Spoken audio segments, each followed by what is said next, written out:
फिर अगला है करण कारक। करण कारक यानी साधकतम कर्णम, यानी क्रिया की सिद्धि में जो सहायक हो उसकी करण संज्ञा होती है। पहला सूत्र है कर्त करणयोस् तृतीया, यानी कर्म या भाववाच्य के कर्ता में तृतीया विभक्ति आती है। अगला है प्रकृत्यादिभ्य उपसंख्यानम, यानी गोत्र वगैरह प्रकृति आदि में अगर आदि वाले शब्द इसमें आए तो वहां तृतीय विभक्ति होती है। सयुक्ते अप्रधाने, सह के साथ में हमेशा तृतीय विभक्ति आती है। पुत्रेण सह पिता गच्छति, पुत्र के साथ पिता जाता है।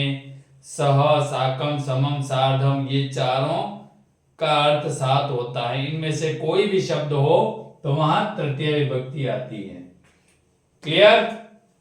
येनांग विकार, येनांग विकार यानी शरीर का कोई भी अंग विकृत अंग हो, उस अंगवाची विकृत अंगवाची शब्द में तृतीय विभक्ति। जैसे नेत्रेण गानः, यानी आंखों से गाना है। कर्णेन बाधिरः, यानी कानों से बहरा है।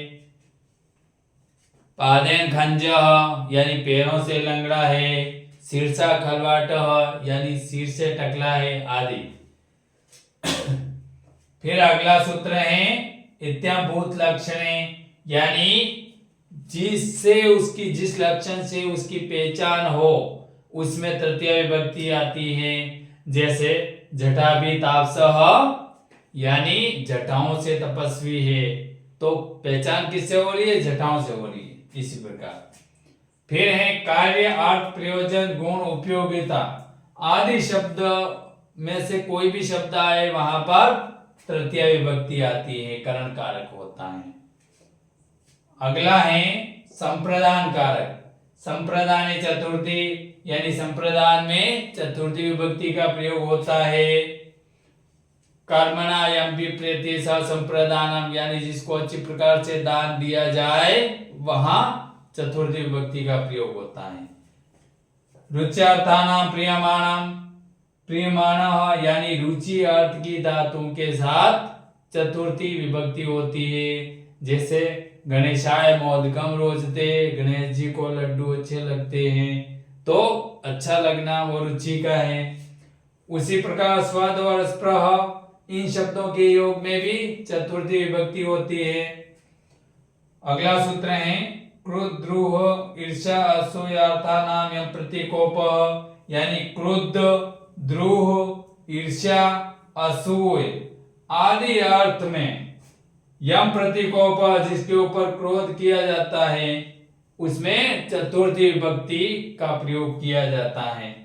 किंतु अगर इनके आगे अभि, अधि, सम इनमें से कोई भी उपसर्ग लगा हो तो द्वितीय विभक्ति का प्रयोग होगा। अगर उपसर्ग नहीं है तो चतुर्थी विभक्ति का प्रयोग होगा, संप्रदान। अगला है तादर्थे चतुर्थी वाच्या, यानी प्रयोजन के अर्थ में चतुर्थी विभक्ति का प्रयोग होता है। हित योग्य च, यानी हित और सुख वाली धातुओं के साथ चतुर्थी विभक्ति का प्रयोग होगा। आशीर्वाद, आशीर्वाद में कुशलम स्वागत शब्दों के साथ या इनका प्रयोग होने पर चतुर्थी विभक्ति का प्रयोग होगा। फिर है नमः स्वस्ति स्वाहा स्वधा अलम वशट योगास। नमः, स्वस्ति, स्वाहा, स्वधा, अलम और वशट, इन शब्दों में से कोई भी शब्द आए वहां चतुर्थी विभक्ति का प्रयोग होगा। जैसे नमः में गुरुवे नमः, गणेशाय नमः, है ना। चलो बाकी के जो कारक बच रहे हैं वो नेक्स्ट वीडियो में पूरे करेंगे।